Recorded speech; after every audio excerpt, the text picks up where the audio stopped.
Dieu a glorifié son serviteur Jésus comme le représentant de tous ceux qui croient.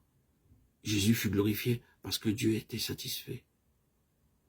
Dieu est satisfait dans le Christ Jésus. Et comment est-il satisfait?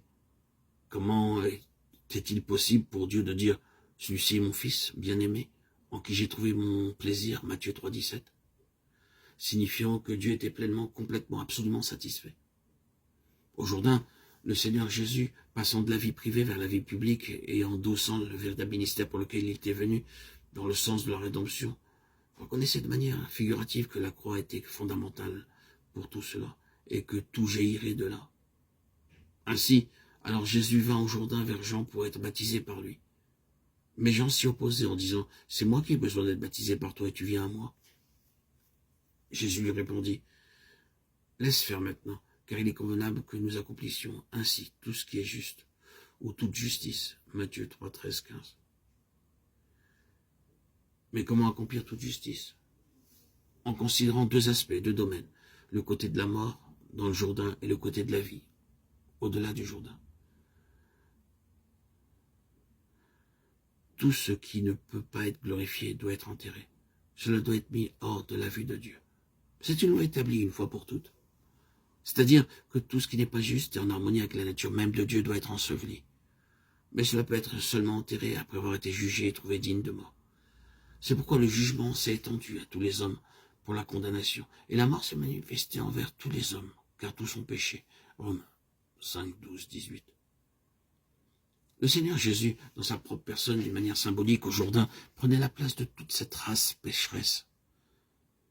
D'une manière représentative, le jugement à l'égard de ce que nous sommes était porté par lui et était accompli. Comme nous disions dans notre méditation précédente, ce n'était pas simplement le jugement de choses que nous faisons ou que nous ne faisons pas et que les hommes considèrent souvent comme n'étant pas vertueuses, mais le jugement sur ce que nous sommes. Celui qui n'a point connu le péché, il l'a fait devenir péché pour nous, afin que nous devenions en lui justice de Dieu. 2 Corinthiens 5, 21.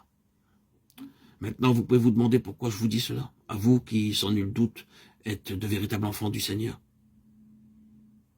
Vous savez probablement tout cela dans votre propre expérience et vous voulez certainement le voir dans l'expérience des autres. Mais votre capacité à pouvoir les aider dépendra entièrement du fait que vous êtes pleinement assuré et affermi dans ce domaine, de la satisfaction de Dieu. Vous rencontrerez au cours de votre vie des gens qui seront de réels enfants du Seigneur, mais qui sont constamment assaillis par l'incertitude au sujet de leur salut. Ils ont constamment leur regard tourné vers leur propre condition spirituelle et sont absolument paralysés par cette question qui concerne le fondement de leur salut. C'est terrible, terrible. Certains parmi nous ont trouvé que cette chose nous a causé plus de problèmes que n'importe quelle autre question. L'assaut satanique vise la foi des enfants de Dieu en utilisant très souvent certains problèmes nerveux ou physiques ou par bien d'autres manières, essayant de briser cette assurance absolue. S'il y parvient, l'ennemi a une prise pour détruire le témoignage, paralyser le service et mettre la gloire de côté. Quand vous avez ce genre de choses, vous ne trouvez aucune gloire. C'est une chose terrible pour la gloire de devoir s'en aller. C'est une chose terrible que dans une vie qui est rachetée, qui a accepté cette rédemption et connu le Seigneur, il puisse y avoir Ichabod, la gloire est partie. Rappelons-nous que c'est une chose que l'apôtre Paul rencontrait fréquemment lui-même en s'efforçant continuellement de la circonvenir. Pourquoi est-ce qu'il est si souvent fait mention dans le Nouveau Testament des défaillances d'Israël dans le désert? Relisons cette terrible déclaration souvent réitérée dans la lettre aux Hébreux. Je jurais, ils n'entreront pas dans mon repos. Hébreux 3, 11.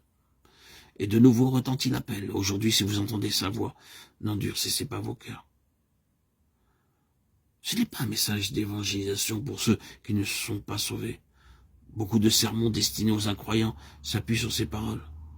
Maintenant, c'est le jour du salut. Aujourd'hui, n'endurcissez pas vos cœurs.